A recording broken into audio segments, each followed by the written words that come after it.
Y ya estamos también transmitiendo en Facebook.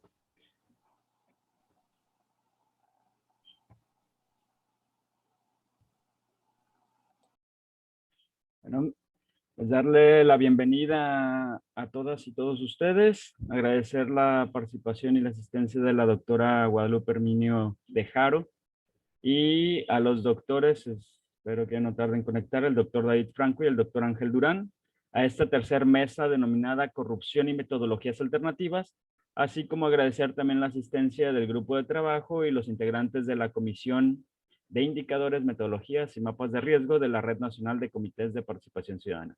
Para dar inicio, le cedo la palabra al doctor David Vieira, presidente de dicha comisión. Ya me cambió el nombre, mi estimado Carlos. Víctor Vieira, perdón, Sí, Víctor. ya voy a tener a partir de Estaba hoy una crisis existencial, Carlos. Ya no sé si soy David o Víctor, pero... El rey David. Exacto. No, pues les agradezco mucho su presencia en nombre de la Comisión de Indicadores, Metodologías y Mapas de Riesgo de la Red Nacional de Comités de Participación Ciudadana. Este es un esfuerzo que llevamos trabajando desde el año pasado, inició, y bueno, aquí este grupo de compañeras y compañeros que pueden ver aquí, el ID, Jafia, hoy no nos pudo acompañar, Ana Lili Cariño tenía un tema también ahí, Carlos, que has estado liderando este equipo, Memo Lara, que también ha estado muy involucrado. Entonces, hemos trabajado muy bien como este subequipo, pero bueno, sin perder de vista que somos parte de la comisión. También agradezco la presencia de nuestra compañera Norma Juárez de Nuevo León, de Bárbara Mancera de Colima y por supuesto agradecer a la doctora Guadalupe Imormino, al doctor Ángel Durán. Ahorita estamos, en un momento se conectará también el doctor Carlos, el maestro Carlos,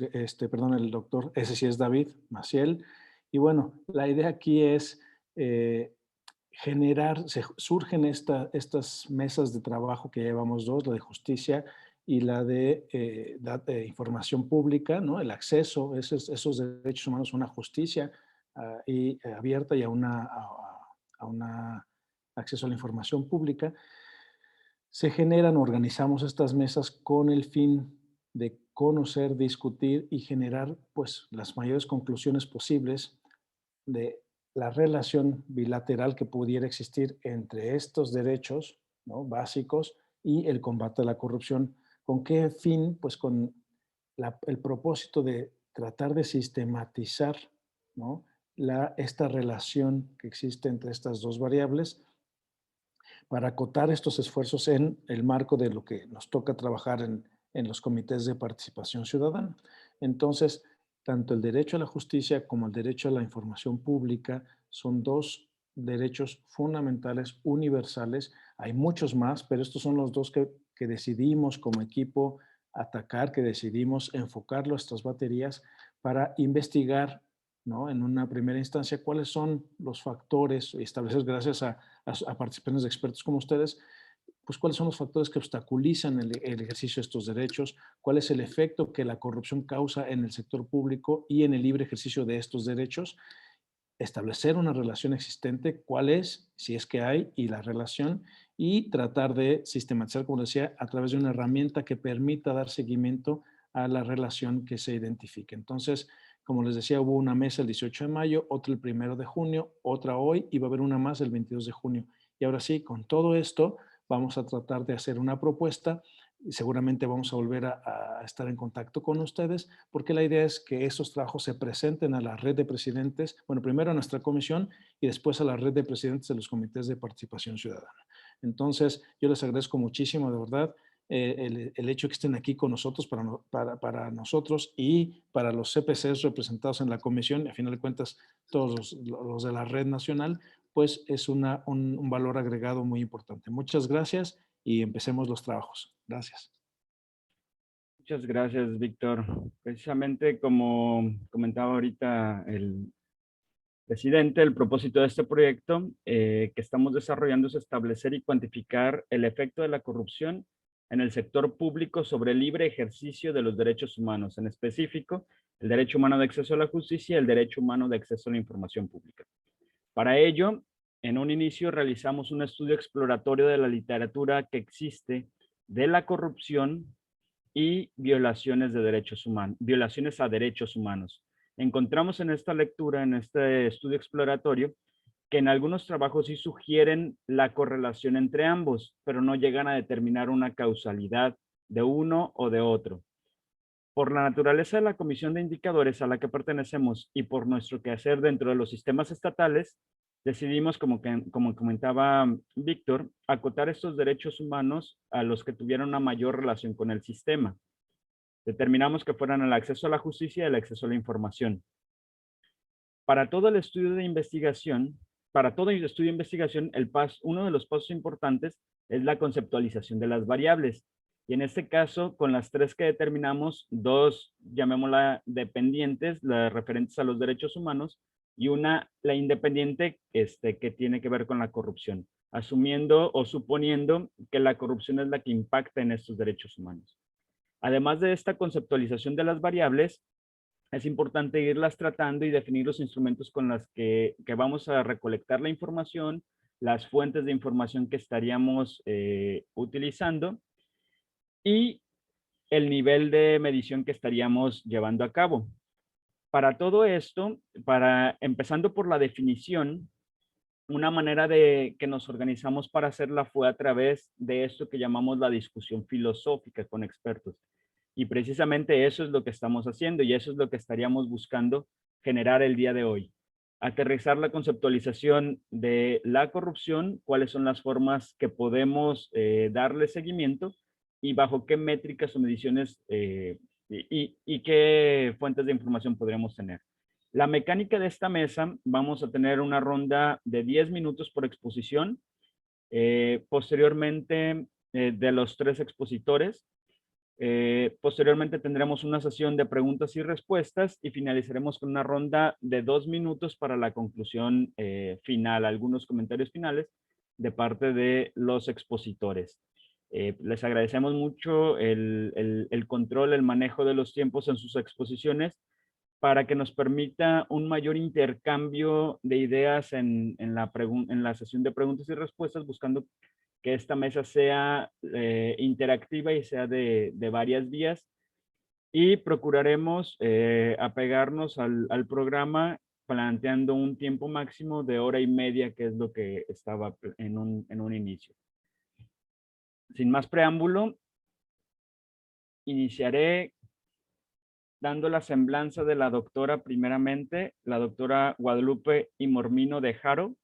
Ella es investigadora de la Academia Interamericana de Derechos Humanos, doctoranda en Derechos Humanos por la Universidad de Palermo, doctoranda en Sostenibilidad y Paz por la Universidad de Valencia, licenciada en Derecho, especialista en Gobierno Abierto y maestra en Derechos Humanos por la Universidad Autónoma de Coahuila, y sus líneas de investigación y publicaciones se centran en las variables de derechos humanos, gobierno abierto y políticas públicas.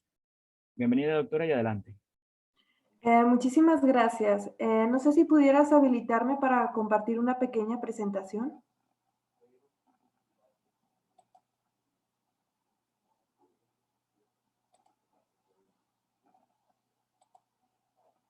Sí, claro que sí. Un momento, por favor.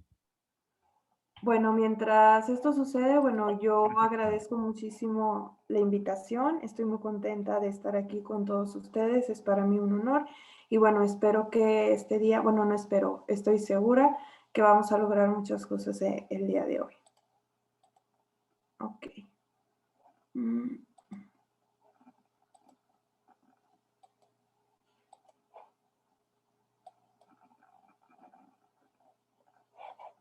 A ver.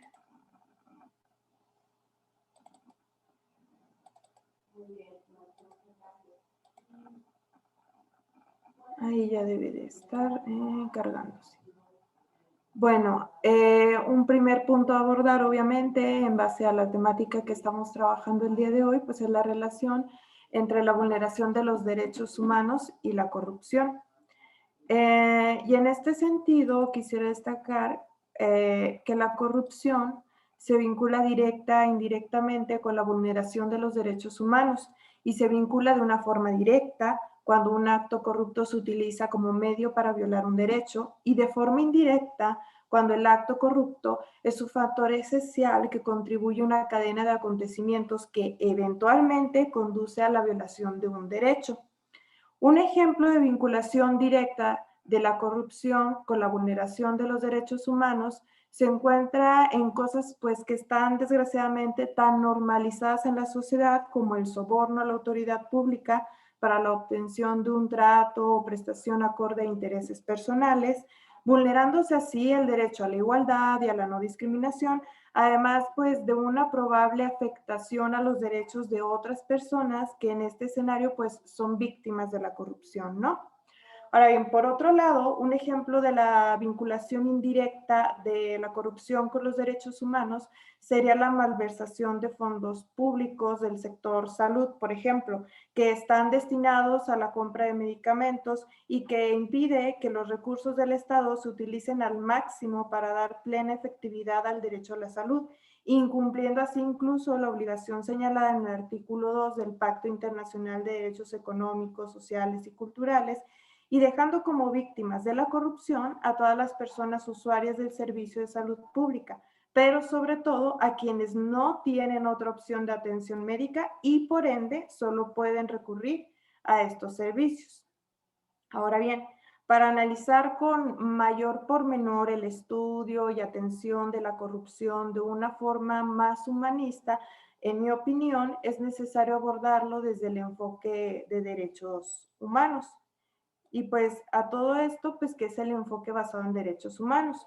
Y en términos muy generales puede entenderse como enfoque basado en derechos humanos al análisis y atención de todas las problemáticas sociales con base en lo dispuesto en los instrumentos jurídicos internacionales, regionales, nacionales, locales y cualquier otro que sea aplicable, sus principios y respectivas interpretaciones con el objetivo de dar cumplimiento desde el impulso social y en especial el de los titulares de derechos que deberían o bien podrían beneficiarse o verse afectados por las decisiones o intervenciones realizadas principalmente a través de 3 mecanismos, que son la integración en las políticas y procesos de programación, la promoción de los derechos humanos por medio de la construcción de capacidades para su apropiación por los titulares de derechos, deberes y obligaciones correlativos a ellos, y la creación de mecanismos de diversa índole, ya sea que estos tengan una naturaleza legislativa, administrativa o judicial, que permitan hacer responsable a los titulares de deberes y obligaciones de derechos humanos. Ahora bien, el valor práctico del enfoque basado en derechos humanos se centra en, primeramente, la inclusión de la igualdad y equidad de género como un derecho humano. Y es que también como en la vigilancia del cumplimiento de los compromisos del Estado en materia de derechos humanos, puesto que exige la formulación de políticas transparentes y la incorporación de mecanismos de seguimiento y rendición de cuentas de los resultados obtenidos en las distintas intervenciones realizadas como parte del cumplimiento a las obligaciones del Estado y de los titulares de responsabilidades frente a los titulares de derechos, de asegurarles pues la capacidad de acción y en su caso vías de reparación cuando sus derechos son vulnerados.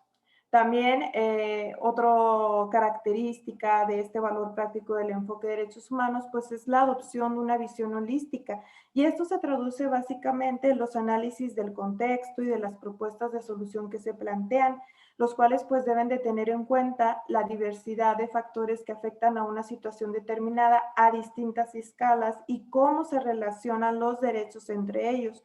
Por tanto, implica la necesidad de dar respuestas multisectoriales de manera coordinada con los diversos agentes que operen en el contexto, teniendo presente tanto el marco social, político, legal, que determinan la relación entre las instituciones, las exigencias, los deberes y las responsabilidades pues resultantes. Otro punto es que el enfoque basado en derechos humanos se enfoca tanto en los procesos como en los resultados, es decir, da igual importancia a los procesos y los resultados de cualquier acción pública, puesto que la calidad del proceso afecta el logro y la sostenibilidad de los resultados.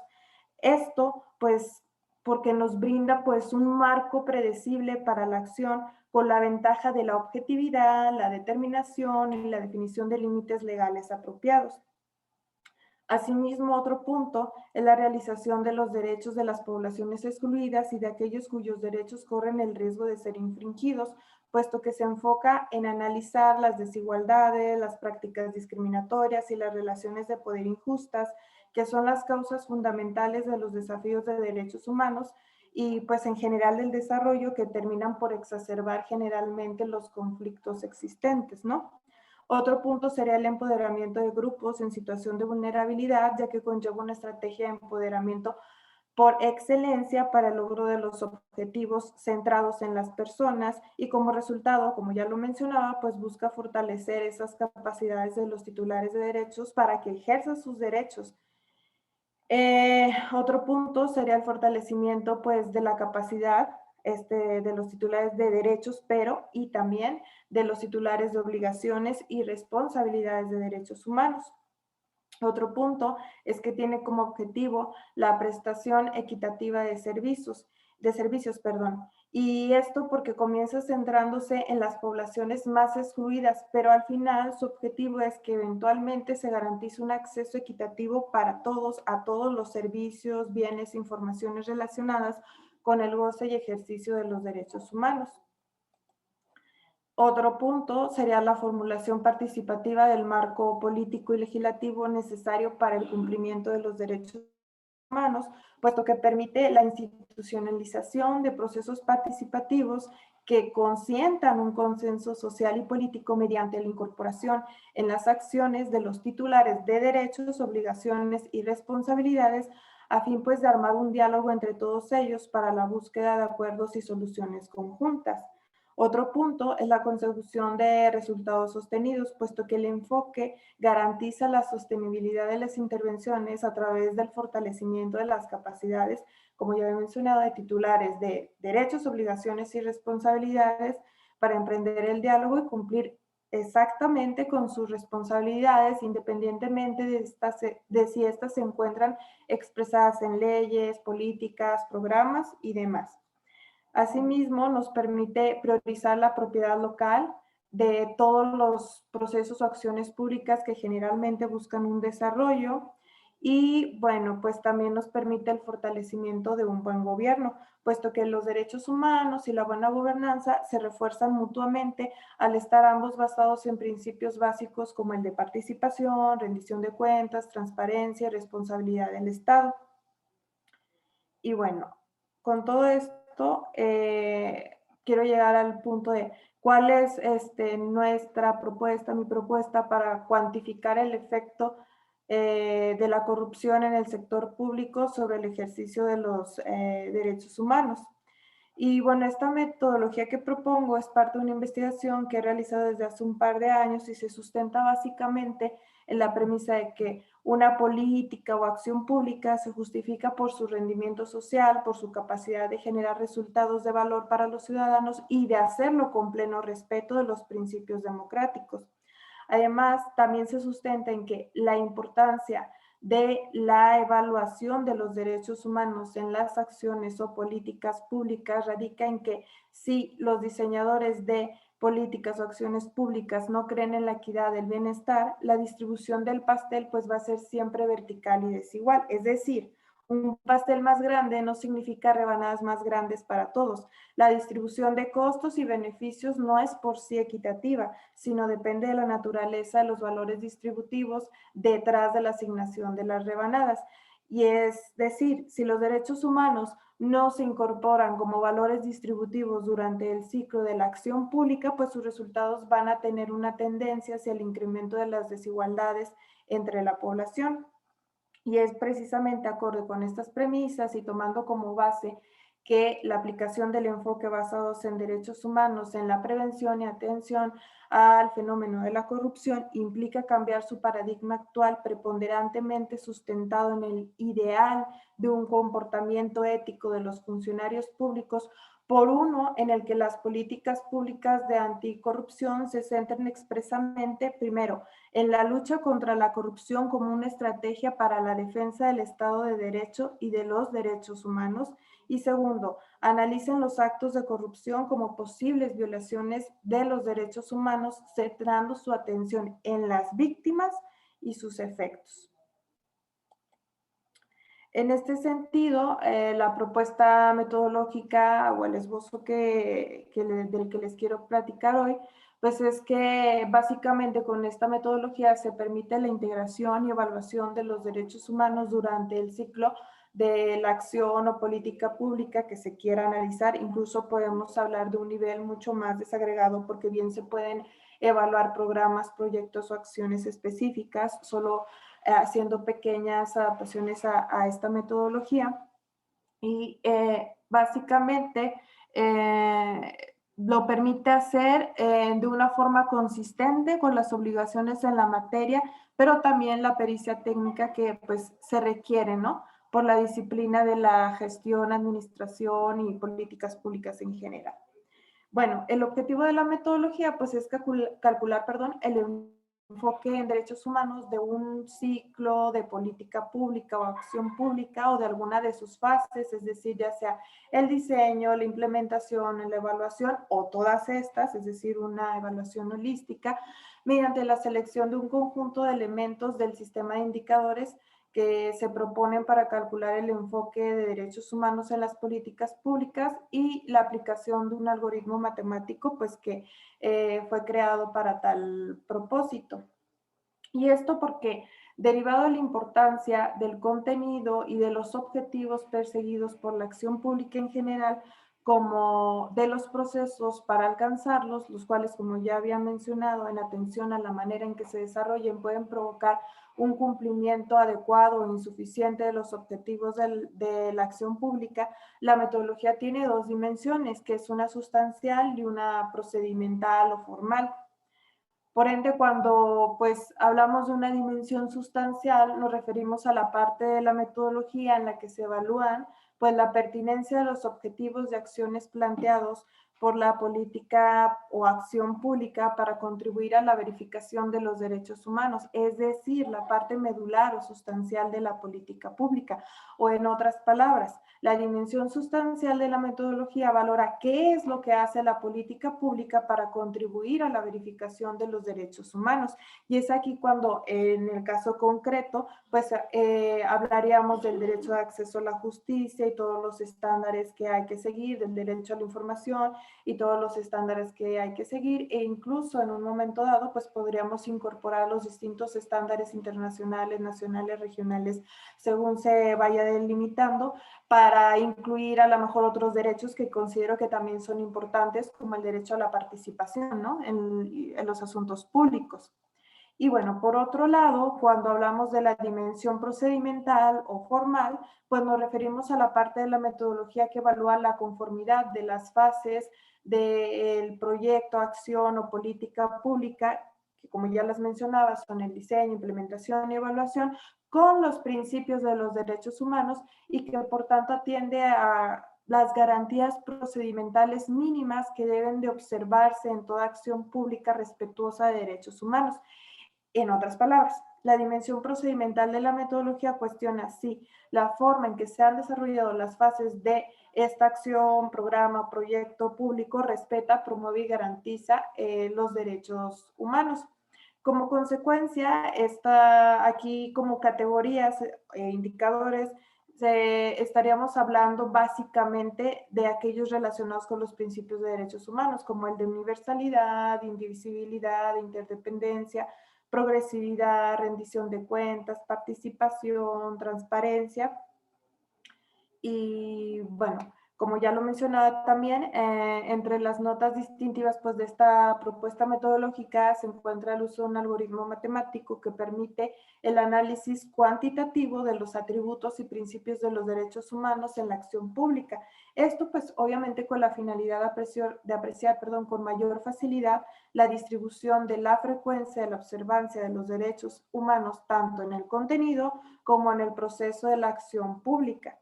Como consecuencia, pues el algoritmo calcula el enfoque de derechos humanos de una política, programa o proyecto público en un rango de 0 a 100 mediante la ponderación proporcional de la dimensión sustancial y procedimental o formal de la metodología, al considerar que pues la observancia de los derechos humanos es de igual relevancia tanto en el contenido como en los procesos de acción. Y bueno, no sé, aquí creo que prácticamente se me agotó el tiempo. Muchas gracias. Muchas gracias, doctora. Muy interesante todas estas metodologías y puntos de vista que nos comparte para precisamente medir de manera cuantitativa el enfoque de derechos humanos.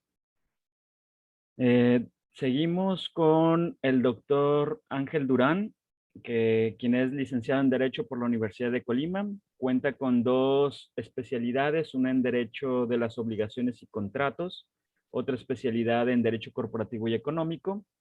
Tiene una maestría en Derecho Electoral, una en Derecho y otra en Derecho Comercial y de la Empresa. Es doctor en Derecho por el Instituto Internacional del Derecho y del Estado y desarrolla una investigación postelectoral en teoría democrática y medios de control constitucional en materia de justicia electoral por UNIBES. Actualmente se desempeña como magistrado supernumerario del Tribunal Electoral del Estado de Colima y es abogado postulante y titular del despacho Durán Integración Jurídica. Adelante, doctor. Tiene la palabra. Muchas gracias, Carlos. Pues antes que nada, agradecer a Carlos Anguiano, integrante del Comité de Participación Ciudadana aquí en el estado de Colima. Yo me quisiera, bueno, voy a poner mi cronómetro. Antes que nada, quisiera comentarles que vengo el día de hoy como parte de la sociedad civil organizada. Soy presidente de Abogados Académicos Independientes, una organización de abogados y abogadas en el estado de Colima, en el cual hemos trabajado desde hace varios años, que estamos constituidos sobre el tema, sobre todo de acceso de justicia o todo lo que tiene que ver con el derecho de acceso a la justicia, tanto a nivel estatal como federal o internacional.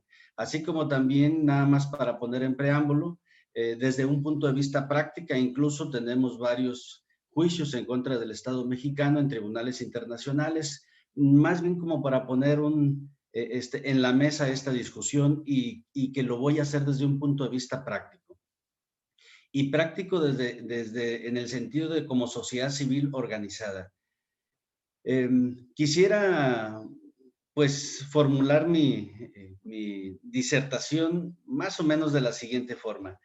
Un poco de antecedentes de lo que he escuchado desde la primera reunión que tuvimos en este conversatorio, pues, de varios días que se va a desarrollar a cabo, y también la forma en cómo la sociedad civil lo observamos desde acá, hacia los organismos que defienden derechos humanos y sobre todo hoy día, porque tenemos algunos años desde que se creó el Comité de Participación Ciudadana o el Sistema Estatal Anticorrupción, hemos estado participando desde un principio con ellos. Y por último, daremos algunas propuestas de qué es lo que nosotros consideramos que es lo más adecuado para tratar de dar los primeros pasos en el combate al tema de corrupción, que por hoy consideramos que es el enemigo letal o el más ofensivo de la sociedad mexicana y creo que del mundo entero. Pero en México se nos ha arraigado mucho. Con esto, bueno, empiezo señalando que he escuchado con mucha atención todas las pláticas magistrales, porque así las he escuchado de quienes me han antecedido en el uso de la voz, no nada más el día de hoy, pero en días pasados también en los otros eventos que hemos tenido. Y la verdad es que todo eso, pues, está ahí, lo podemos utilizar para avanzar en el combate a la corrupción, lo podemos utilizar como una metodología. Sin embargo, quisiera comentarles que los índices a nivel nacional, a nivel internacional, pero sobre todo por lo que a nosotros corresponde, observamos que el Estado mexicano no baja todo lo que tiene que ver, cuando menos con la percepción y con el sentimiento de la sociedad, y nosotros que nos movemos en los tribunales de justicia, en los diferentes niveles, tanto federal como estatal y a nivel nacional, y vemos que a nivel internacional, aunque nos emiten resoluciones y recomendaciones para el Estado mexicano, pareciera ser que estamos sordos y no queremos escuchar. Entonces, en ese sentido, quiero que sepan todos ustedes que podemos escuchar N cantidad de pláticas y de conferencias, pero en realidad no logramos convencer hacia afuera, hacia la sociedad civil organizada, hacia la sociedad en general, no los logramos convencer de que realmente estemos en el combate a la corrupción. Y eso es algo que nos debe de preocupar a todos, porque necesitamos, como decía la doctora que me antecedió en la palabra, necesitamos ver los resultados. Y esos resultados yo no los he observado. Recuerdo hasta hace un año que recién entraba el presidente de la República, estábamos como en el lugar 138 de 170 y tantos países y bajamos en percepción más o menos a 130, que es ahí donde nos encontramos, pero es en percepción. Entonces, ¿qué es lo que se está haciendo para bajar todos estos índices? Pues no lo sé, porque también nosotros como sociedad civil organizada no sabemos exactamente qué es lo que está ocurriendo. Por otro lado, nosotros como asociación de abogados hemos participado en el tema de cuando se integra o cuando se lleva a cabo todo el sistema estatal anticorrupción. Y con mucho desagrado nos hemos dado cuenta hasta la fecha que hemos tenido muy poca participación aún, aunque nosotros nos hemos ofrecido, hemos estado ahí presentes, pero hemos visto una cerrazón y un obstáculo por quienes debieran estar combatiendo a la corrupción. Y hablo propiamente del Estado, pareciera ser que el sistema no quieren que funcione. Por otro lado, la sociedad observa que quienes están hoy día en el sistema nacional y en el sistema estatal anticorrupción, que son los encargados de combatirlo, son precisamente los acusados en cometer actos de corrupción de manera masiva, y entonces ahí hay una percepción totalmente desagradable, totalmente disfuncional, que lo vemos que camina muy poco, y eso nosotros como organización de abogados, lo que estoy diciendo no es una opinión meramente personal, es una opinión consensada y que yo con la asociación de abogados a la que pertenezco saben lo que voy a decir, pero vemos cómo desde las esferas mínimas del sistema de justicia, incluso del Comité Coordinador del Combate a la Corrupción en mi estado, cómo se coluden precisamente para que no haya este avance, cómo los órganos del Estado, por ejemplo, para designar a los integrantes incluso del CPC, a los integrantes de las comisiones, de los diferentes órganos, de cómo los integrantes del comité coordinador se unen para bloquear a otros que sí quieren, que yo he visto gente muy buena dentro del CPC, pero cómo les hacen la vida imposible para conseguir mayorías y no conseguir ese resultado. Y ese es uno de los problemas principales, cómo los ahogan con los presupuestos. Y ya no se diga que a mí me ha tocado incluso, por ejemplo, no poder participar en una reunión del CPC como sociedad civil organizada, porque hay otros integrantes que dicen si se sientan ellos, nosotros no nos sentamos. O sea, todo eso lo hemos vivido. Entonces, esa percepción, por eso yo decía, vengo de parte de la sociedad civil y quiero reclamar esto, porque pareciera ser que decimos todo lo bonito en una cátedra, todo, pero en realidad yo creo que ninguno de ustedes, y yo quisiera o pensé que íbamos a estar así como todos, ¿no? Pero quisiera que nos pusiéramos también en los zapatos de la sociedad y la verdad es que no nos tienen confianza como institución. Yo mismo formo parte del sistema de justicia local y veo cómo tenemos niveles de confianza tan bajos. Todo eso de lo que estamos hablando, por supuesto que cae dentro del rubro de corrupción. Entonces, hemos estado hablando de corrupción, hemos estado hablando cómo medirlas. Sí, pues la forma de medirlo ahí está y nos vamos a salir con resultados muy complejos. Pero a mí me gustaría también escuchar qué es lo que estamos haciendo nosotros como parte del sistema nacional, como parte de los sistemas estatales, como parte del CPC para combatir. Aquí mismo en el estado de Colima ya tenemos faltantes de integrantes del CPC, no tenemos las comisiones integradas y nadie dice nada. O sea, por más que escribimos y decimos y reclamamos, pareciera ser que no existe nada. Entonces, ¿cómo vamos a combatir la corrupción? Tenemos instrumentos internacionales como la Convención para el Combate a la Corrupción. Tenemos todo un sistema normativo a nivel nacional y a nivel estatal para combatir la corrupción. Tenemos instituciones en las que gastamos muchísimo por la creación del Sistema Nacional Anticorrupción y pareciera ser que tampoco existen porque no reclaman, porque no nos escuchan como sociedad. Entonces, pues pareciera ser que es un reclamo. Sí tenemos forma de conceptualizar la corrupción, ahí está. Sí tenemos también, y sabemos que lo más importante para combatir la corrupción es la transparencia, la máxima publicidad, todos estos principios y valores que decía la doctora que me antecedió en la palabra. Sí, ahí están y están muy bonitos, pero ¿dónde están las mediciones? O sea, no lo sé. O sea, y todos nosotros lo sabemos. Entiendo que este flagelo, así como lo estoy comentando, por ejemplo, en mi estado, y no creo que sea la excepción a nivel, y voy concluyendo, a nivel nacional, pero el sistema de justicia está totalmente colapsado y más todavía el de las entidades federativas. Hace poco acabo de ver las estadísticas del Latinobarómetro, este organismo que mide el tema de confianza social ante las instituciones, y veía que el nivel más alto que tienen las instituciones es un 3.3, perdón, la sociedad en los sistemas de justicia es el 3.3 en la escala del 1 al 10 o el 33, pues, pero es el más alto. En los juzgados o tribunales de justicia estatal, el 2.3. ¿Qué podemos, o sea, a quién le podemos dar cuentas o cómo le podríamos dar cuenta a la sociedad? Y todo eso cae dentro del concepto de corrupción porque es el abuso del poder en detrimento, pues, de los derechos humanos, de lo que aquí estamos hablando, y que tiene que ver con el acceso de justicia, artículo 17 de nuestra Carta Magna, artículo 25, en relación con el 1 y 2 del Pacto de San José. Se están violentando todos los protocolos internacionales. ¿Y qué hacemos nosotros como parte del Sistema Nacional Anticorrupción, de los sistemas estatales anticorrupción? ¿Cómo medimos esto?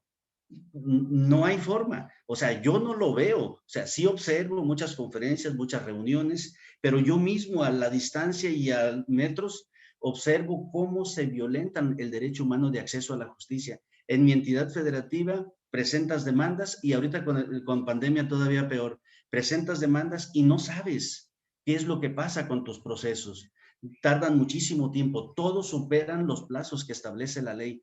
Todo eso se llama violación a derechos humanos del sistema de justicia. Vemos cómo jueces y magistrados son designados con procedimientos completamente en contra de la ley, en contra de la transparencia, en contra de publicidad, en contra de desigualdad. Y entonces cuando ellos llegan a la función pública, por supuesto que no desarrollan una actividad como debe de ser. Entonces sabemos que hay redes incluso al interior de los sistemas de justicia en donde hay tráfico incluso económico para beneficiar algunas resoluciones.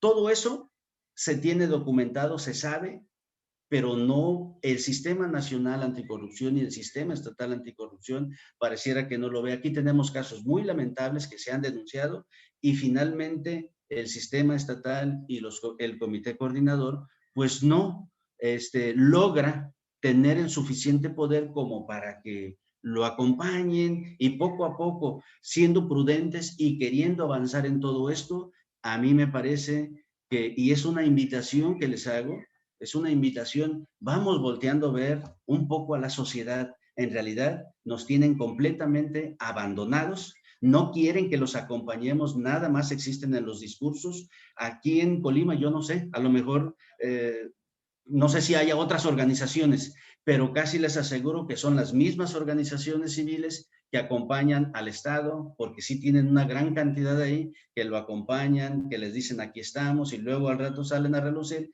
Es que aquí estuvo un grupo de abogados, un grupo de empresarios, un grupo de... Pero el grueso de la población nos sentimos así, abandonados. No nos toman en cuenta. ¿Por qué? Porque quisiéramos defender y ayudar en este flagelo que está atentando en contra del Estado mexicano, pero pareciera que no hay condiciones. Mi plática me parece que se sale un poco del modelo de conversación, pero bueno, se los dejo como una petición de abogados académicos independientes, queremos colaborar, pero no sé, no sé qué puede pasar con todo esto. Hasta aquí dejo mi participación. Muchas gracias, doctor Ángel, por estas reflexiones y estos distintos puntos de vista que enriquecen también desde otra perspectiva este diálogo. Continuaremos con el doctor David Maciel Franco, quien es licenciado en Ciencias Políticas y Administración Pública por la Facultad de Ciencias Políticas Sociales de la UADEC. Es maestro y doctor en Economía Regional por el Centro de Investigaciones Socioeconómicas de la UADC y especialista en Estadística Aplicada, Crecimiento Económico y Mercado Laboral. Ha trabajado como asesor en la Comisión de Salud de la Cámara de Diputados y actualmente, además de docente en materia sobre teoría económica, cálculo y estadística, se desempeña como titular de la Subdirección de Planeación e Información Estadística de la Secretaría de Economía de Coahuila. Adelante, doctor. Muchas gracias, Carlos, por la presentación. Me disculpo de antemano por haber no ingresado a la hora que habíamos acordado, pero tuve algunos inconvenientes, pero ya estamos aquí. Voy a compartir mi pantalla. ¿Me pueden indicar si ya se ve, verdad? Sí, ok. Pues bueno, una de las características importantes a la hora de estudiar el fenómeno de la corrupción, pues es que más allá de la discusión filosófica que puede haber detrás del concepto de corrupción, la idea es estudiarla por los efectos que provoca. ¿Me explico? La corrupción como tal, por sí misma, per se, no es tan importante en términos de su valor, sino más bien de sus efectos. ¿Me explico? Entonces, es la idea de estudiar la corrupción es por los efectos que provoca, económicos, sociales, políticos, etcétera, ¿no? Obviamente es un problema. La cuestión aquí es que la corrupción, pues, es que tiene distintas connotaciones en diferentes contextos culturales y engloba, pues, diversas conductas delictivas, ¿no? Va desde el soborno, el cohecho, la prevaricación, el nepotismo, el tráfico de influencias, etcétera, ¿no? Prácticamente la corrupción es una distorsión del comportamiento moral de un individuo, ¿no? Que posiblemente tenga sus efectos en términos ya sea sociales, políticos o económicos, ¿no? Por lo que no existe un consenso como tal de una definición propia de la corrupción. Prácticamente hay algunos autores que la definen como corrupción política porque los servidores públicos hacen una apropiación ilegítima del espacio público, pero también algunos que dicen que la corrupción también se puede dar en el ámbito privado, inclusive entre particulares, ¿no? Por ejemplo, al coludirse para establecer un precio por encima del mercado cuando tienes monopolio, y esto pues tiene efectos económicos en los individuos, ¿no? Entonces, no hay un consenso, pero no hay una definición como tal, pues la corrupción tiene ciertas características que la vuelven complicada a la hora de definirla, y es su medición, ¿no? Al ser una actividad ilícita, pues bueno, intenta ocultarse en el brumo de las actividades de una persona, sobre todo un servidor público, y por lo tanto resulta difícil estimarla, ¿no? Voy a utilizar, digo, sé que hay muchas definiciones, pero voy a utilizar en el ámbito público la corrupción pública, ¿sí? Que es cuando se hace abuso del poder por parte de los agentes públicos para obtener una ganancia personal. Voy a utilizar ese concepto, digo, sé que hay más, pero bueno, vamos a enfocarnos a esta parte de la corrupción. Lógicamente, la corrupción se estudia por los efectos que produce, la diversidad de actividades de corrupción y el hecho de que por su propia naturaleza estas actividades intentan mantenerse ocultas hacen que esta variable resulte difícil de medir. Es como si estuvieras midiendo el humo. Lo ves, se siente, pero es difícil sentirlo, ¿no? Obteniendo, en el mejor de los casos, algunos indicadores parciales de corrupción. Por ejemplo, quiero medir el nivel de corrupción en un determinado lugar, sobre todo público, ¿no? Nos vamos a enfocar en este ramo.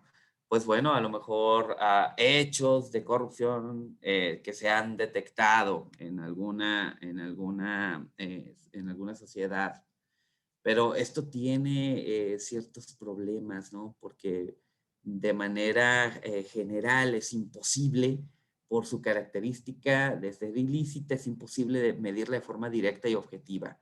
O sea, todo el fenómeno de la corrupción, como los economistas medimos el Producto Interno Bruto, es muy difícil incluso, medir este fenómeno como tal, ¿no? Por lo que utilizamos aproximaciones, ¿de acuerdo? Frente a la ausencia de posibles medidas objetivas, utilizamos medidas subjetivas, ¿no? Como medidas de percepción. Tanto unos como otros, las medidas objetivas y las medidas subjetivas, tienen importantes problemas, lo que da lugar en que en los últimos años se haya producido un debate creciente entre la validez y confianza de los distintos indicadores de corrupción. Cuando tú mides el nivel de corrupción, al tener este problema de que como es ilícita, no puedes medirlo todo, es solo una aproximación, no es el verdadero problema como tal, o sea, no se muestra todo, ¿de acuerdo? Algunas medidas objetivas tratan de aproximar, por ejemplo, el número de acciones corruptas a través de casos detectados o sancionados. Sin embargo, esto tiene en términos de su medición, tiene, por ejemplo, una importante debilidad, porque no solo es indicativa de los actos de corrupción, sino también puede indicar la tolerancia a la corrupción. Y también, si por ejemplo, un gobierno decide luchar contra la corrupción y destapa todos el fenómeno de la corrupción, van a salir muchos casos de corrupción. Y por lo tanto, esto puede hacer creer que la corrupción está acrecentándose cuando en realidad se está combatiendo. Tenemos ese problema se le conoce como endogeneidad. ¿Me explico? Entonces, algunos indicadores objetivos adolecen de este tipo de problemas, ¿no? Se toma en cierta medida algunos indicadores objetivos, como los indicadores de percepción. Es decir, se les pregunta a expertos, a empresas, a ciudadanos, su experiencia con la corrupción y qué opinen acerca de este fenómeno. Sin embargo, este también tiene problemas porque como el concepto de corrupción no está correctamente definido y cuando una sociedad tiende a ser más tolerante a la corrupción, puede decir que no hay corrupción cuando en realidad sí la hay. La corrupción normalmente tiene este tipo de problemas que en estadística le conocemos como problemas de endogeneidad. Obviamente la corrupción tiene causas y sus efectos, que es lo que nos interesa esencialmente medir. Para el caso de México, la corrupción se mide a través de diversas encuestas. La cuestión aquí es que tiene ciertas limitaciones y seguramente en las presentaciones futuras que tengan con el INEGI se van a dar cuenta de que pues no es un fenómeno que tiene muchos años midiéndose, ¿no? Sobre todo tenemos ahí una encuesta que se llama el ENSIG, seguramente muy conocida por ustedes. La cuestión es que tiene limitantes y estos limitantes son la temporalidad y los sujetos, ¿de acuerdo? Por ejemplo, se levantan muestras, el sujeto que se cuestiona no es el mismo que a través del tiempo, pero sí puedes hacer representaciones, por ejemplo, ya sea por zonas metropolitanas o por ciudades, o por entidades federativas, perdón. La idea, lo que yo entiendo aquí es que es necesario identificar el efecto y el impacto de la corrupción sobre el derecho humano de acceso a la justicia y de acceso a la información. La cuestión aquí es que para realizar esta medición es importante detectar la detección oportuna de los siguientes elementos. El sujeto, es decir, ¿a quién se va a estudiar? La temporalidad, porque estamos limitados por el acceso a la información, y qué metodología. Si, por ejemplo, un ejemplo, se quiere estudiar el efecto de la corrupción en los derechos humanos, pues puede ser una técnica, por ejemplo, una correlación. Una correlación simple. La cuestión aquí es que obviamente puedes encontrar el efecto y la magnitud, pero posiblemente no te dé más información. Hay métodos y formas estadísticas que te permiten a ti identificar correctamente el objeto de estudio y comprobar tu hipótesis, preguntas de investigación, cumplir con tus objetivos, pero depende de los propios objetivos y de lo que se quiera medir. Por ejemplo, el sujeto, ¿no? Obviamente es el elemento de estudio que contiene la información deseada y esto depende de la información correspondiente, ya sea al fenómeno de la corrupción y a los derechos humanos. Y la pregunta es, ¿quién será el objeto de estudio? ¿Van a ser entidades federativas? ¿Van a ser municipios? Obviamente, esto está limitado por la disposición de información, ¿de acuerdo? Entonces, lo primero que hay que hacer aquí es, ¿a quién vamos a estudiar? Tenemos información, por ejemplo, por entidad federativa desde el año, posiblemente desde el año 2001, tomando alguna información por ahí de organismos como Transparencia Mexicana. Más antes es un poco más difícil. Tenemos información de la ENSIC, que está representativa a nivel entidad federativa. La cuestión es que lo primero que hay que preguntarse aquí es ¿quién va a ser el objeto de estudio? ¿Sí? Su medición, la medición y la identificación del sujeto depende de las características de la información. A ver, pues si se va a estudiar a entidades federativas, pues vamos a ver qué disposición de información tenemos por entidades federativas. Si se va a estudiar a municipios, hay que ver qué información se tiene. La cuestión aquí es que hay que ser bien precisos en la identificación del sujeto, bien precisos. Entidades federativas, familias, sujetos, individuos, municipios, etc. Eso es lo que hay que hacer primero. La temporalidad, que es otro de los limitantes de la metodología. Y la temporalidad, pues, representa el horizonte temporal en el que se encuentra el objeto de estudio, es decir, ¿cuántos años? ¿Sí? Y bueno, está representado normalmente por variables discretas, ¿no? Es decir, por meses, años, lustros, etcétera, ¿no? Normalmente es anual. Normalmente es anual, es como para agarrar un comparativo. Hasta donde tengo entendido, en la entidad se puede estudiar por entidad federativa y en los últimos 20 años, que es de donde disponemos información, sobre todo para cuestiones de corrupción, ¿no? Obviamente, tal cual como el sujeto, la temporalidad depende de las características de la información obtenida. ¿Perdón? La metodología, ahora sí. La metodología va a depender de lo que tú quieras realizar.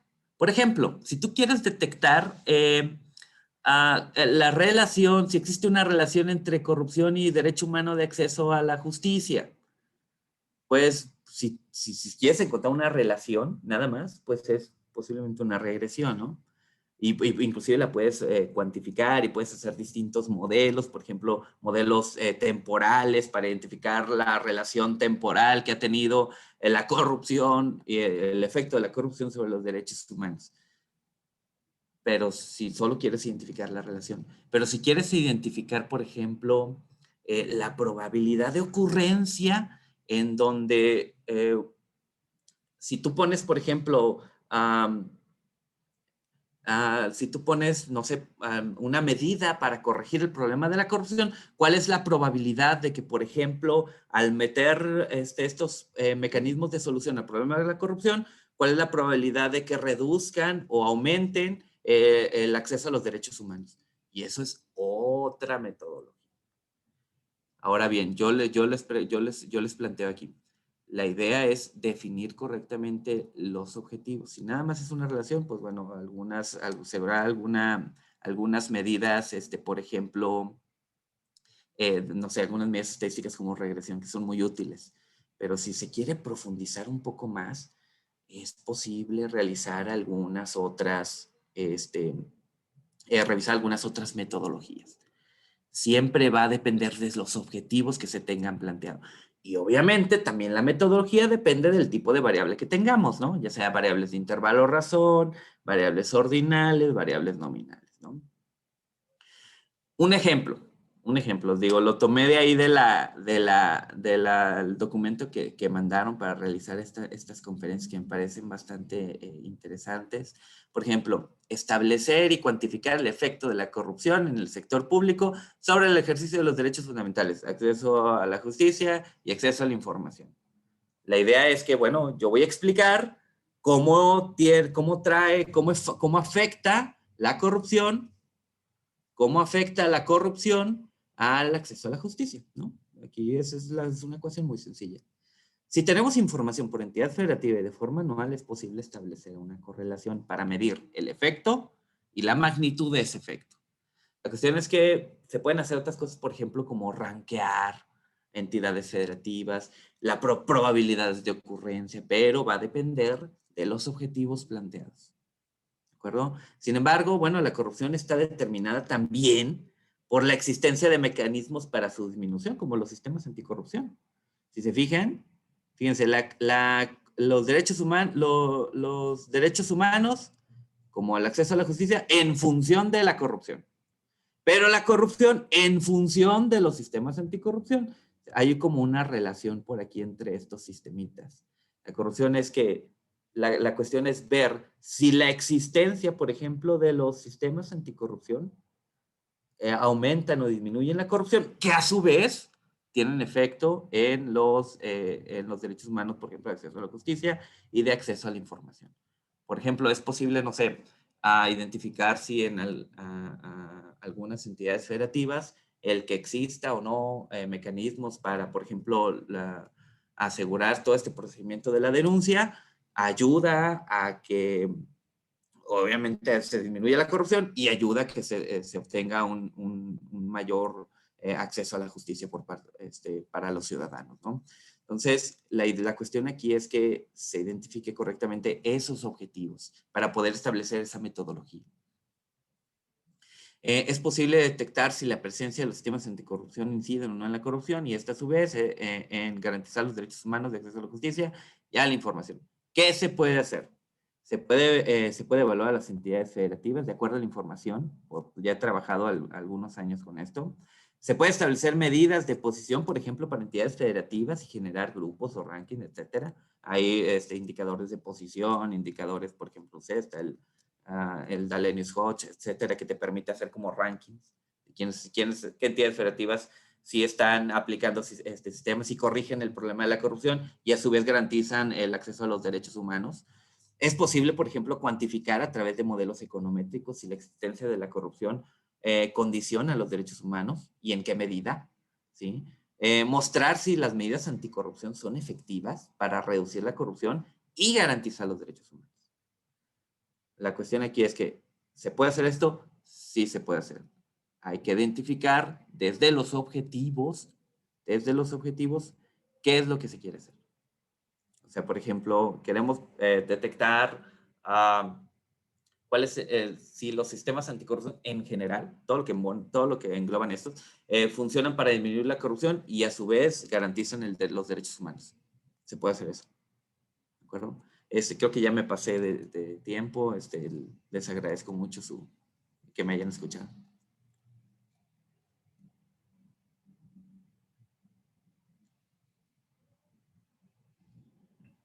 Pues muchas gracias, doctor. Muy interesante también todas estas posibilidades que nos comparte respecto a qué se puede hacer y los diferentes perspectivas de cómo abordar. Dejamos el siguiente espacio para preguntas y respuestas. Alguien que tenga algo que preguntarles a los ponentes, algún comentario que hacer. Adelante. Carlos, si estás de acuerdo y por cuestiones más bien de metodología de la propia mesa, a mí me gustaría que tuvieran el espacio de los 2 minutos cada uno de los ponentes para hacer el cierre de sus participaciones iniciales y después sí me gustaría hacer un par de preguntas o de reflexiones si están de acuerdo, ¿no? Adelante. Empezamos con la doctora Guadalupe. Sí, gracias. Bueno, básicamente Si tuviera que hacer un resumen más o menos de las ideas que traté de exponerles brevemente, bueno, yo diría que, y complementando quizá un poco lo que dijeron el resto de los compañeros, bueno, es importante considerar los procesos y los resultados de las acciones públicas desde una perspectiva de derechos humanos para poder obtener mejores resultados, como el que mencionaba el compañero Ángel, de si vamos a hablar de una política pública respetuosa de derechos humanos y participativa, bueno, hay que ver cómo es esa participación, los tiempos, las formas, los plazos, a quién se incluye, quién no, mediante el establecimiento de una serie de indicadores específicos que nos permiten determinar si realmente la participación en una acción pública, por mencionar un ejemplo, es realmente de calidad, ¿no? De acorde a los estándares establecidos. Luego, pues también, como mucho complemento a lo que mencionaba el compañero David, bueno, también las distintas perspectivas desde las que se puede observar el fenómeno de la corrupción, siempre con este lente de derechos humanos, son muy ricas y yo creo que complementarias, ¿no? Entonces, pues yo ahí cerraría mi intervención un poco y quedo atenta para cualquier duda o comentario que tengan. Muchas gracias, doctora. Doctor Ángel, adelante. Muchas gracias. Muchas gracias, Carlos, y gracias a todos ustedes por escucharme. También nada más quisiera dejar este mensaje por parte de abogados. El tema relacionado con el combate a la corrupción me parece que desde el punto de vista jurídico y desde el punto de vista de derechos humanos no se está combatiendo. He escuchado en charlas anteriores en donde no tenemos un marco jurídico apropiado con facultades adecuadas para el Sistema Nacional y Estatal Anticorrupción. Sin embargo, nosotros estamos convencidos que hemos seguido todo este fenómeno incluso desde el punto de vista internacional y los temas que tenemos en la Comisión Interamericana de Derechos Humanos con base en toda esta temática.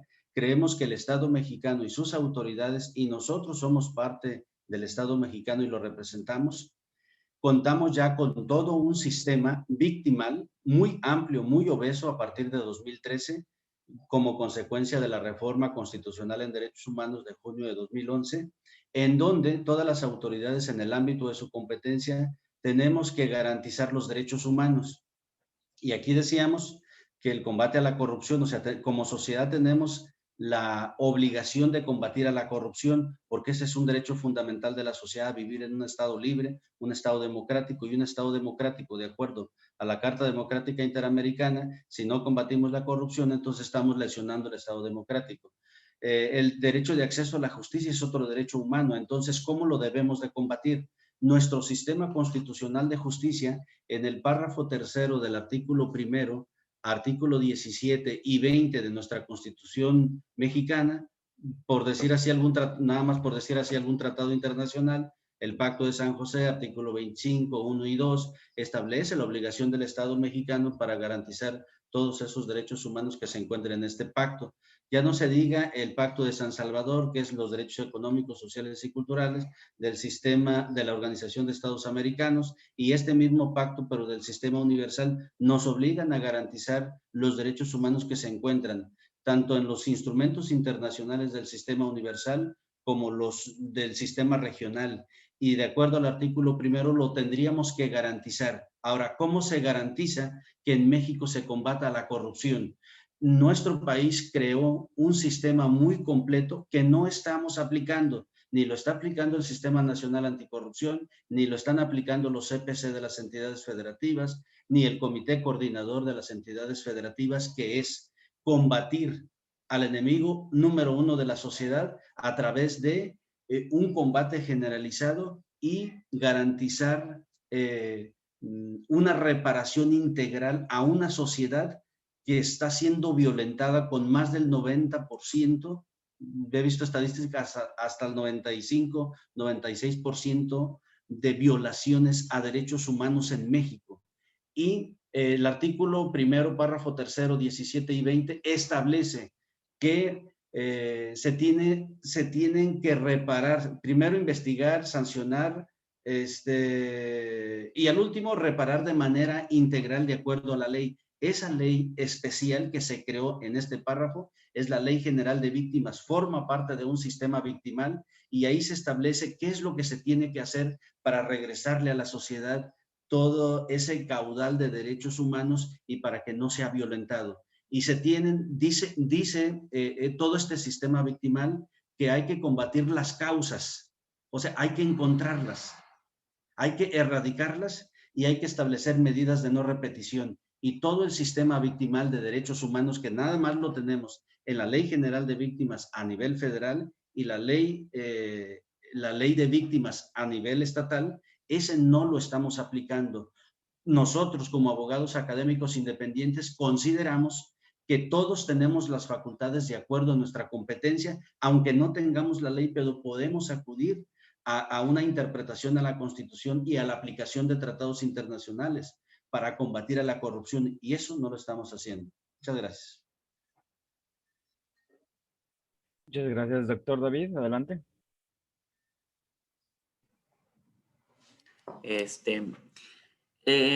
Fíjense que yo en unos estudios que realicé el año pasado me di cuenta de que la probabilidad de que cuando se establezcan, por ejemplo, medidas anticorrupción, si estás en un estado de corrupción muy alta, si una entidad federativa está en un nivel de corrupción muy alta, la probabilidad de permanencia en ese estado de nivel de corrupción, independiente de las medidas o aplicaciones de sistemas anticorrupción, la probabilidad es más del 50%, creo que es del 62%. Y también me di cuenta de que a través del tiempo, una entidad federativa que se encuentre, por ejemplo, en un estado de corrupción baja, en un nivel de corrupción baja, puede pasar a un estado de corrupción muy alta en menos de 3 años. Independientemente de medidas anticorrupción. Eso se puede visualizar a través de los datos.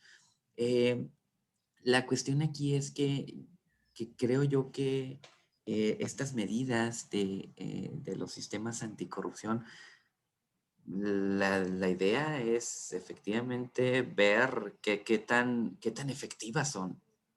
O sea, si reducen o no los efectos hacia la corrupción o en qué medida. La cuestión aquí, miren, la cuestión aquí es que también tendríamos que tomar correctamente la variable de corrupción, porque yo me he dado cuenta a través de los datos que si tomas una medida general de corrupción y si tomas otra medida, por ejemplo, muy particularizada a, no sé,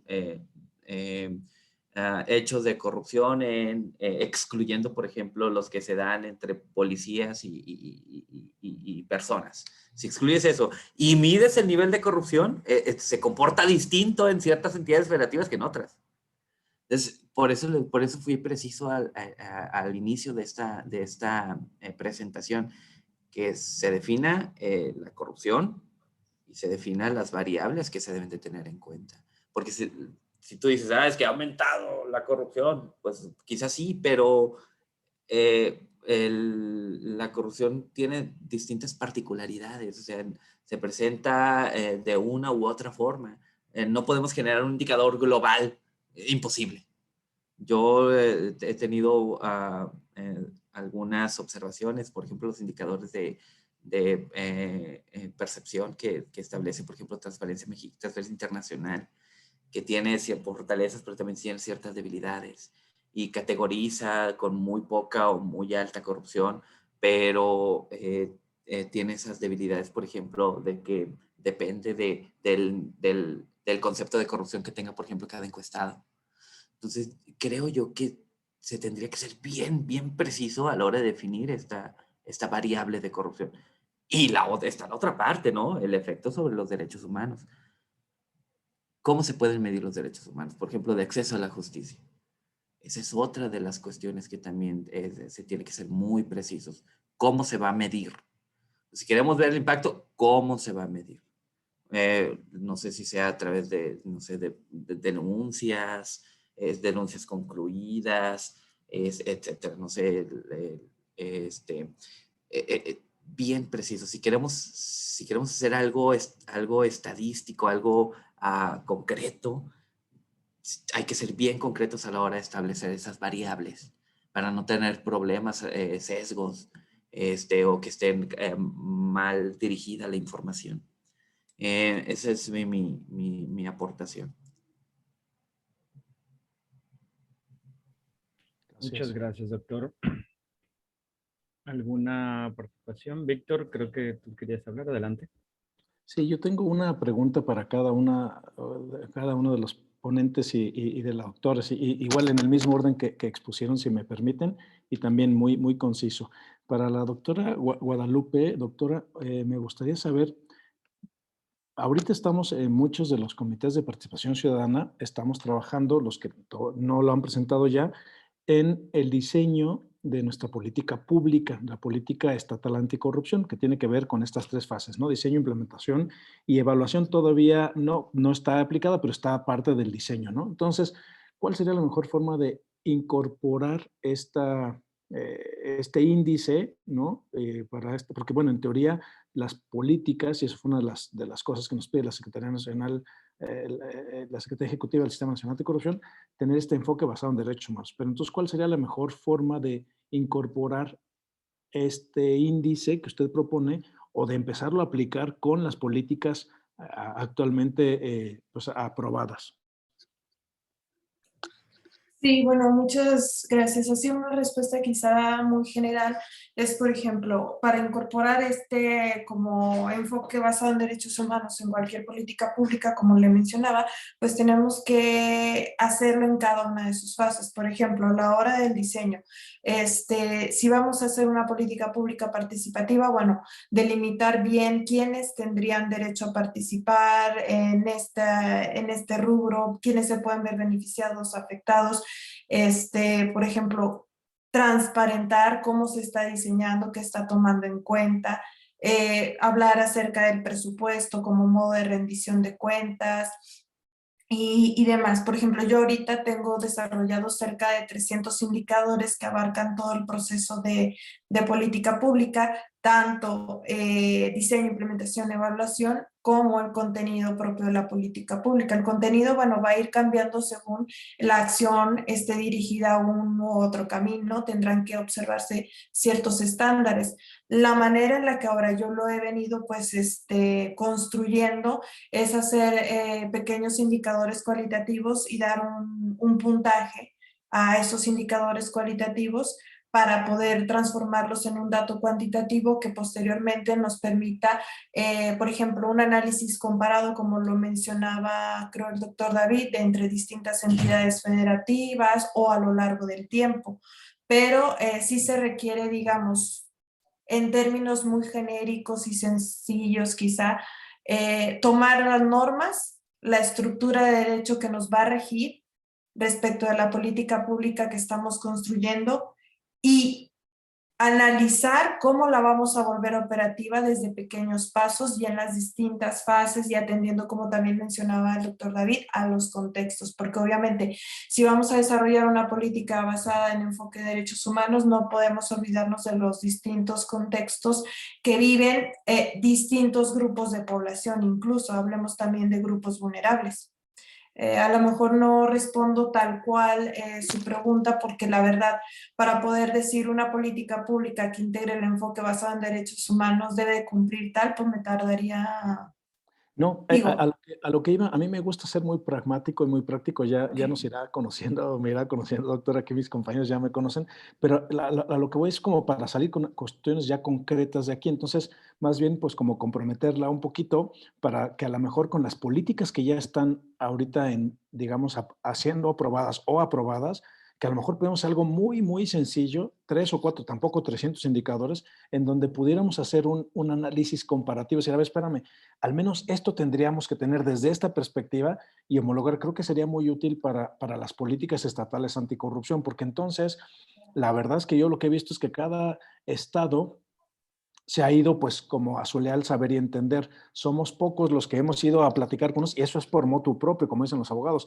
No es institucionalizado, pero tampoco porque no existe. Acuérdense que esta lucha anticorrupción no existía. O sea, esto realmente sería muy iluso pensar que si llevamos tanto tiempo de una corrupción sistematizada, en unos pocos años que llegó el Sistema Nacional Anticorrupción con una varita mágica se va, ¿no? Y digo institucionalizada porque la verdad es que lamentablemente la realidad en México, este sistema de corrupción ha sido muy profundo a nivel de instituciones, pues, ¿no? Y eso hay muchos ejemplos. Entonces, con base en esta estructura que pudiéramos darle, pues acercar un mecanismo como comisión de indicadores a todas y todos los comités de participación ciudadana y decir, oye, mira, al menos tendrías que checar esto. Tú mismo hazte un autoassessment, una autoasesoría para ver en qué nivel de índice está el tema de tu cuidado, ¿no? Entonces, es como idea y para seguir trabajando. Muchas gracias, doctora. Claro, yo con todo gusto, yo encantada. A mí la verdad todos estos temas pues me apasionan. Yo creo mucho en esta lucha contra la corrupción, en construir un gobierno abierto, una sociedad abierta. Y pues con todo gusto, si ustedes así lo requieren o me invitan, pues yo colaboro con ustedes, tal vez desarrollando una especie de guía o manual conforme a estos para pequeños rubros de derechos humanos que se debería de cubrir en general en estas políticas anticorrupción. Yo encantada. Y Pues muchas ya, gracias. de una vez vayas arrancando, doctora, y vamos poniendo las primeras páginas. Muchas gracias. Perfecto. Para el doctor Ángel, pues hay una máxima por ahí administrativa, yo soy administrador de formación, dice que lo que no se puede medir no se puede mejorar, ¿no? Entonces, y tú decías, doctor, cuando al inicio de tu presentación que venías desde esta perspectiva más ciudadana, entonces a mí me gustaría escuchar desde esa perspectiva ciudadana una o dos propuestas concretas, porque hablamos, en tu perspectiva, en tu participación, hablaste de una cuestión general y de, digamos, algún criticismo a los sistemas que no están funcionando, lo cual coincido. Pero, ¿cuál sería una o dos propuestas así concretas desde tu perspectiva que se me hace muy interesante porque vienes de la parte ciudadana, pero también estás en el otro mundo, ¿no? Entonces, ¿cómo un par de propuestas, pero sí súper concretas para medir? Acuérdense que este foro es para hacer mediciones alternas. Aquí al ENCIG, al ENCRIGE y a las que existen que o son de percepción, como decía el doctor David, pues que si, por ejemplo, la ENCRIGE, ¿no? Las empresas, ahí se estima un costo potencial probable de la corrupción en México, pero es muy difícil tener esa certidumbre, porque si tú llegas con un empresario y dices, oye, ¿cuánto pagaste de mordidas o para que te aceleraran trámites el año pasado? Pues la verdad que como 500,000 pesos, no te lo van a decir, ¿no? Entonces, es una estimación. Entonces, así un par de propuestas concretas, Ángel, con las que nos podamos ir de esta mesa para trabajarla como ahorita con la doctora Guadalupe. ¿Sabes qué? Podemos hacer un checklist o un manualito y eso que sea comparativo. Es algo muy aplicable. Gracias. Dos cosas fundamentales nada más en este sentido. Como sociedad civil organizada y como, ya no como abogados, sino como habitantes pues de la República Mexicana, sabemos que nuestra Constitución, todo lo que estamos hablando aquí, se relaciona con un derecho humano y los derechos humanos son interrelacionados, no se pueden separar unos y otros. El diseño de nuestro sistema jurídico dice que hay que garantizar exclusivamente derechos humanos. Entonces yo más bien diría, desde el punto de vista social, en cuanto tengo un problema, el Estado constitucional mexicano me dice cuál es el derecho humano que me están pidiendo que proteja. Entonces debemos de partir del derecho humano. Entonces, como sociedad, a mí me gustaría que todo investigador, toda institución supiera identificar perfectamente sobre qué derecho humano está trabajando. Segunda propuesta es, una vez que se entiende, cada representante del Estado mexicano buscará cómo protegerlo. No sé si me doy a entender. Es decir, yo necesito como sociedad civil organizada que todas mis autoridades, todas mis instituciones, todos los investigadores, todos los profesores, todas las universidades o sociedad en general supiéramos identificar derechos humanos. En este caso de acceso de justicia, para poder establecer políticas públicas, para poder establecer mecanismos de seguimiento, de medición, de conceptualización, de vinculación, de transparencia. O sea, saberlos detectar, porque si no sabemos detectar el derecho humano es difícil saber, en segundo lugar, dónde está y qué hay que hacer para protegerlo.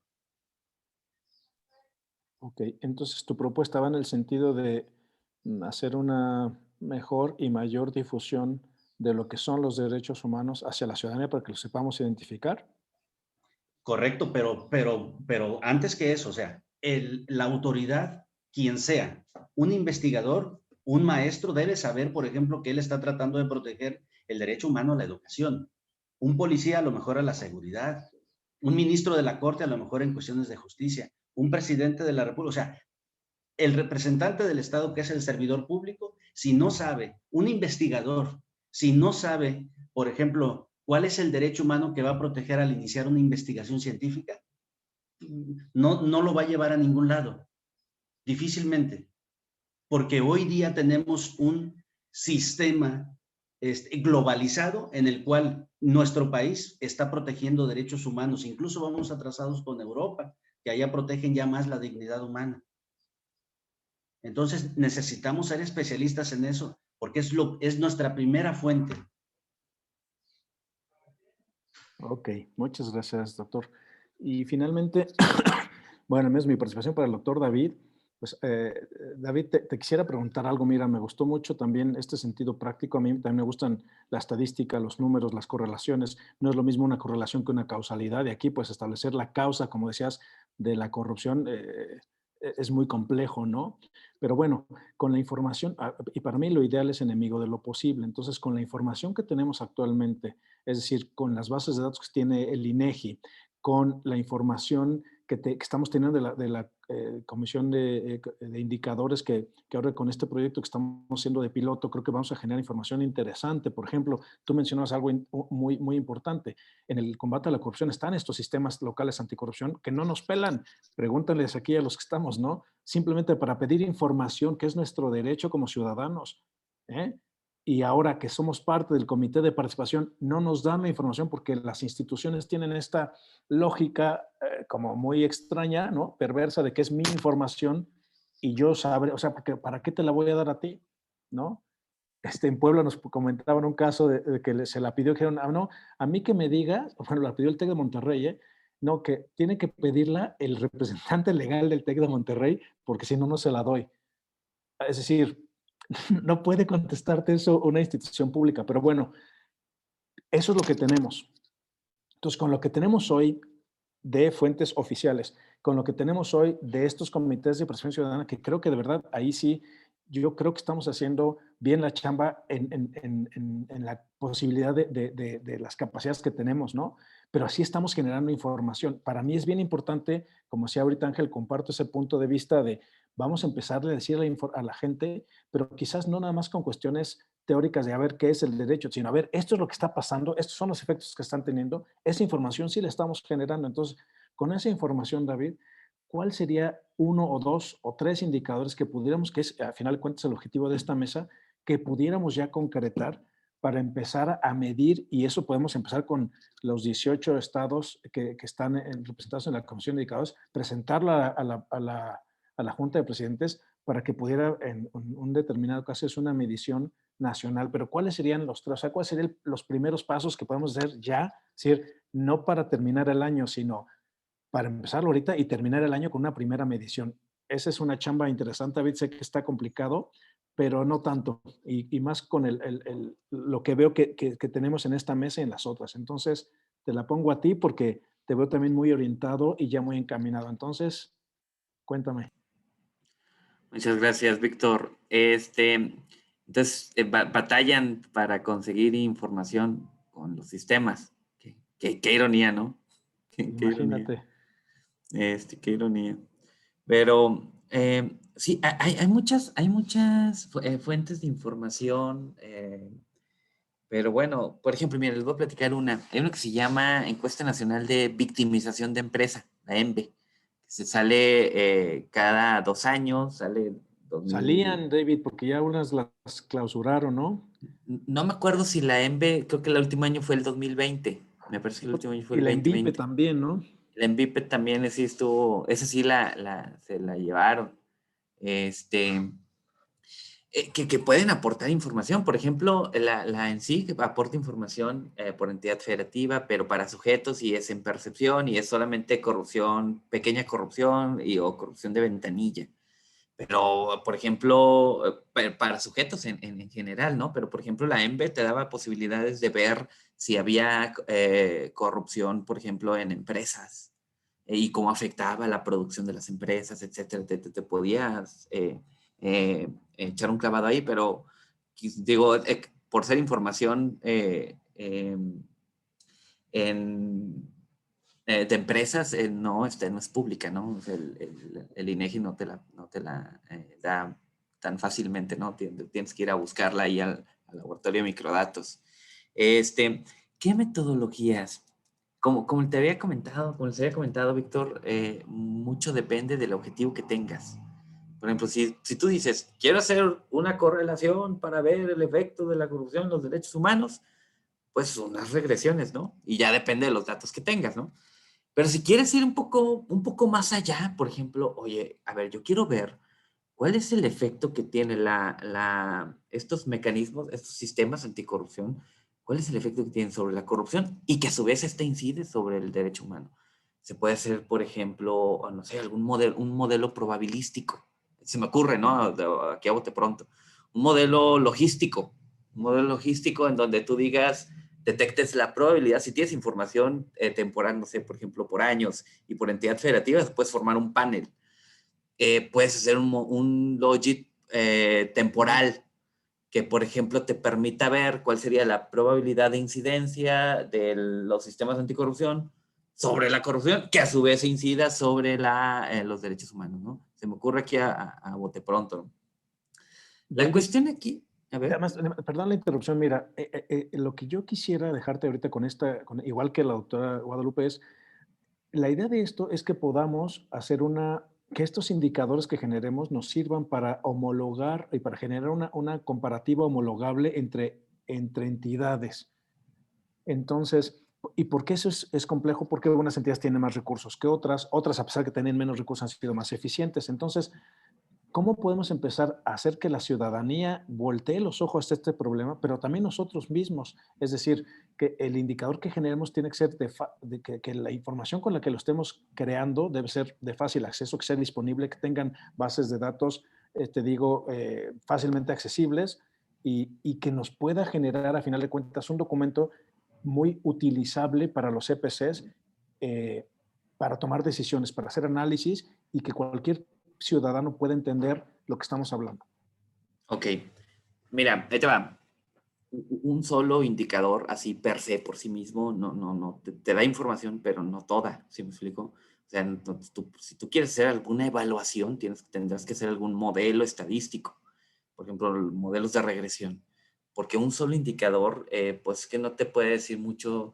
Por ejemplo, se puede dar el caso, como en la Ciudad de México, que en algunas áreas el nivel de corrupción es muy alta y en algunas otras no. Y cuando tú sumas el agregado, es que pues te sale medianamente. Y luego, si tú lo correlacionas con el nivel de educación, pues es que es posible que este nivel de corrupción sea explicado por el nivel de educación. Este nivel bajo o alto, dependiendo del tipo de indicador.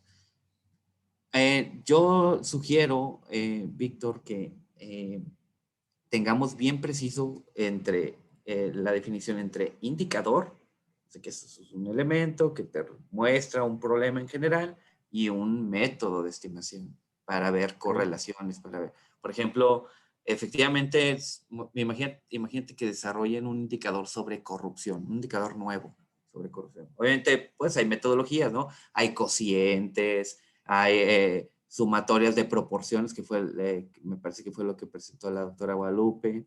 Entonces hay muchas formas para generar un indicador, pero ese indicador no te explica causalidades, ¿de acuerdo? Entonces, para eso hay modelos. Entonces, primero, ver si se quieren establecer indicadores y ver si se quieren establecer relaciones causales. Por ejemplo, a ver, ¿cuál es la relación entre corrupción y derecho humano de acceso a la justicia? Para eso es un modelo, ¿de acuerdo? Entonces, y si nada más se quiere evaluar por ejemplo, en términos de entidades federativas, si nada más se quiere evaluar el acceso a la justicia, se genera un indicador y luego se generan posiciones para ver quiénes están arriba de la media, abajo de la media, etc. Pero eso no te va a decir mucho acerca de sus orígenes, de sus causas o de sus consecuencias. Para eso están allá en los modelos.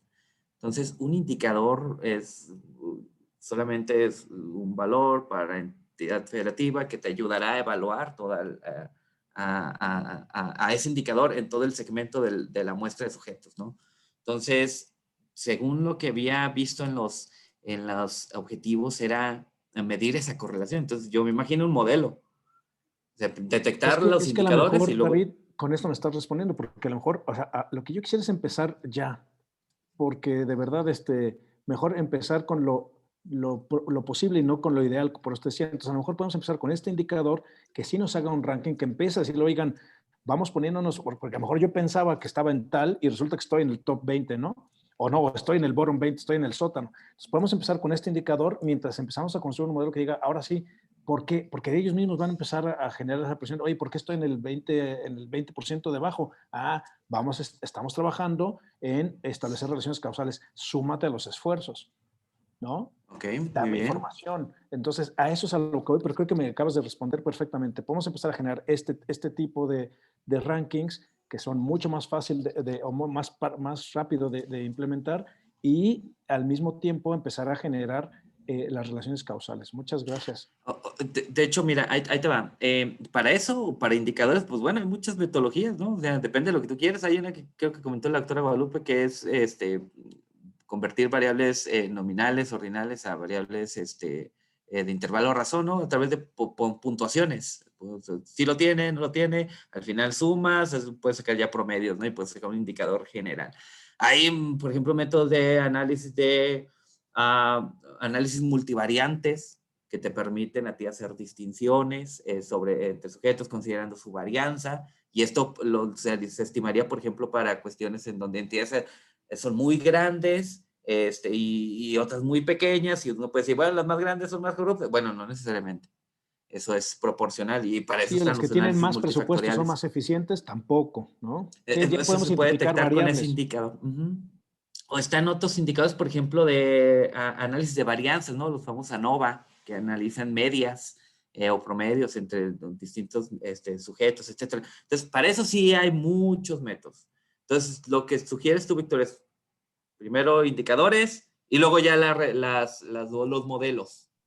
Yo pensaría que sí, te digo, porque con eso despertamos también el interés de nuestras compañeras y compañeros para que ellos mismos digan, oye, necesito saber más, pues dame más información, ayúdame a hacer, pues que tú sabes que un modelo pues es tan bueno como la información que lo creó, ¿no? También, entonces yo creo que si tenemos mejor información y más participación, creo que podemos combinar los dos, no sé qué opinan, como para ir ya concluyendo estas mesas, ¿no?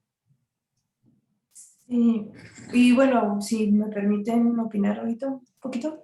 Bueno, yo concuerdo mucho, o sea, metodologías existen muchas para, no sé, comparación antes-después, comparaciones de inscritos no inscritos, asignación aleatoria, método variables instrumentales, diseño de regresión discontinua, diferencias en diferencias, pareamientos, o sea, hay un montón, nada más es ver qué se nos adapta mejor, como mencionaba el doctor David, pero luego yo también digo, también lo veo como usted, hay que empezar como por lo básico y luego de ahí vamos aumentando el nivel de complejidad, porque luego también esto es como motivar, ¿no?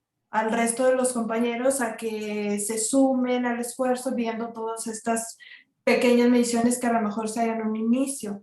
Pero luego yo también tengo una pregunta para el doctor David, en el sentido de que cuando él habla de modelos, yo tengo una pregunta técnica. ¿Usted cómo afrontaría el problema de la interdependencia e indivisibilidad de los derechos en la construcción de un modelo si usted pretende medir la causalidad?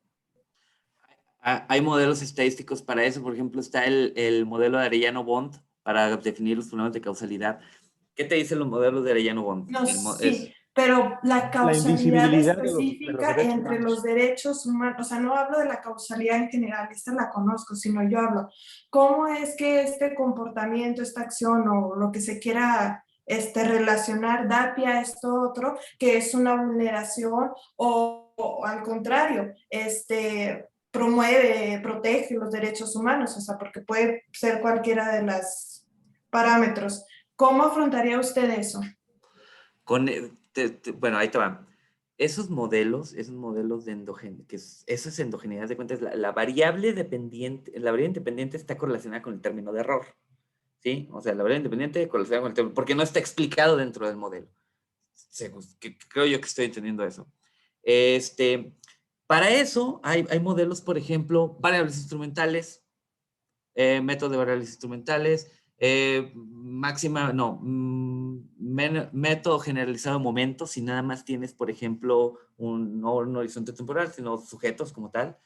O el método de Arellano-Bond, que corrige el problema de la endogeneidad, añadiendo, por ejemplo, cuestiones como un momento anterior. Y esto es una cuestión interesante, fíjense. Teóricamente, la corrupción o los derechos humanos están definidas obviamente por el momento actual, pero también por momentos anteriores. Por ejemplo, la corrupción que tiene Coahuila o que tiene la Ciudad de México depende del momento actual, pero también de momentos anteriores. Y al considerar esto, obviamente hay factores que no los vamos a incluir en el modelo porque no pueden estar explicados, podemos no encontrar variables, pero por ejemplo, al meter esta situación, esta variable rezagada, ya sea 1, 2 o 3 tiempos, corriges ese problema, pues esta variable rezagada está relacionada con el término de error. Creo yo que a lo que usted se refiere, doctora, es al tema de endogeneidad. Entonces, que dentro de un modelo pueden no estar explicadas todas las variables, sino estarían en el término de error. Y obviamente, si las variables... Exacto, eso era lo que me refería, cómo delimitar este universo. O sea, porque yo lo veo algo complicado. Siendo estudiosa de los derechos humanos, o sea, ¿cómo medimos la causalidad si tenemos el factor de interdependencia e indivisibilidad? Hay formas, pero ¿cómo acotarían? O sea, yo entiendo, se puede hacer, pero ¿cómo vamos a justificar que nuestro modelo estaría sujeto a ciertos márgenes de error? ¿Y cómo... O sea, sí, ¿por qué? ¿Cómo lo justificaríamos en ese sentido? ¿Por qué escogimos esto y no lo otro? ¿Qué? Porque luego también hay pruebas para complejo, porque al hablar de derechos humanos luego también viene, no podemos decir que un derecho, que un principio sea más importante que el otro. Sí, y miren, perdón, David, nada más porque digo, esta discusión a mí me encanta, pero creo que lo que dijiste tú al principio, que eso lo vamos a resolver. Digamos, una cosa es buscar la causalidad entre variables, las variables dependientes e independientes, que eso es mucho más ambicioso, que a lo mejor podemos empezar con una correlación, ¿no? Si empezamos con un estudio correlacional, digo, también hay varios tipos de estudios correlacionales, podemos empezar, acuérdense que aquí lo que queremos es que la ciudadanía, y sobre todo los ciudadanos y ciudadanas que estamos en los sistemas estatales anticorrupción, empecemos a entender la lógica de estas relaciones, porque la verdad es que no todos lo entendemos así. Cuando empezamos a pensar en términos de que esto puede o podría estar correlacionado con tal, no lo explica, no estoy hablando de explicación, estoy hablando de causalidades, estoy hablando de correlaciones. Por eso decía, podemos empezar con ese paso y después empezar a ver, porque la causalidad explica sin ningún tipo de incertidumbre, ¿no? Da la explicación de que para el fenómeno A es originado o causado por el B. A lo mejor aquí no necesitamos llegar en una primera instancia a la causalidad, sino a una correlación. No sé si me estoy dando a entender. Sí, yo la cuestión aquí, mira, ahí va. Efectivamente, cuando tú mides un fenómeno, sobre todo social, y tú quieres poner una variable para meterlo, pues es que siempre quedan cosas fuera. Mira, ahí te va. Inclusive el ensigue es una muestra y tiene su margen de error. Y tú agarras lo más preciso en metodología y la metes aquí y como que ya te puedes equivocar. Sí, eso es una condición, no, es una condicionante de los modelos estadísticos para medir cuestiones sociales, porque nos basamos en variables aleatorias, no en variables deterministas, como lo hacen algunas ciencias exactas. Sí, efectivamente, yo comparto que efectivamente pues habrá cosas que se nos pueden escapar, pero sí podemos hacer pruebas estadísticas para definir cuál es el modelo más eficiente. Eso sí hay. O sea, yo te puedo decir, mira, yo te voy a utilizar suponiendo, ¿no? Yo te voy a utilizar mínimos cuadrados en 2 etapas porque es más eficiente que el método de máxima verosimilitud, porque la prueba Fisher sale más elevada en términos de su cociente que la prueba de máxima verosimilitud. O sea, y estadísticamente lo puedes decir, ¿no? La cuestión es que eso, al final de cuentas, pues tiene cierto margen de error, como casi como todo, ¿no? Es que son ciencias sociales. Y, por ejemplo, imagínate que yo te diga aquí, mira, vamos a definir esta variable como proxy de los derechos humanos, del derecho humano al acceso a la justicia. Pues es que si te digo, nomás vas a tomar una partecita, en realidad no es todo el problema. por falta de datos, por falta de censos, por falta de información, etcétera. Entonces, hay limitantes, sí, pero estadísticamente se pueden probar y te puedo decir, mira, si estás acertando o si estás definiendo lo que tú quieres y ese es tu margen de error. Entonces, Muy bien. Pues, Charlie, si no hay más preguntas, Memo, te agradezco mucho. Memo se tiene que retirar a otra reunión. Te agradezco, Memo. Éxito, ánimo. Y bueno, no sé si alguien más tiene alguna duda, pregunta, Carlos.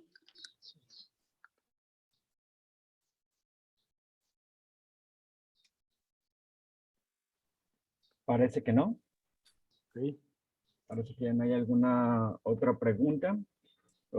Nos quedamos con esto. Muy interesante la discusión, bastante interesante todas las perspectivas que se tienen, las posibilidades que hay. Y coincido al final de cuentas, ¿no? Vamos siendo prácticos paso por paso y que se vaya generando estos pequeños resultados que además de motivar nos vayan dando también lo que comentaba Víctor, esta visibilidad que se pueda ir viendo. A lo mejor empezar con una parte descriptiva, luego posteriormente empezar a correlacionar y esperemos poder llegar a las causas de las cosas.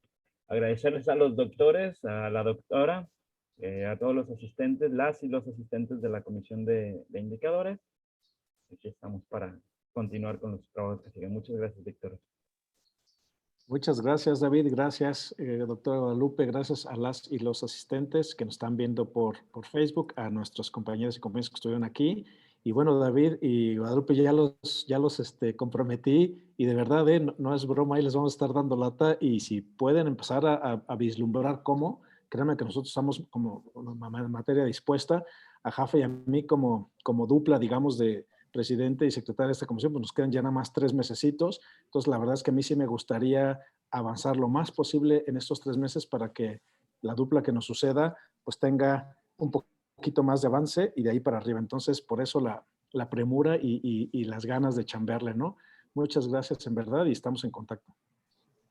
Perfecto, muchísimas gracias a todos. Gracias. Gracias. Bye.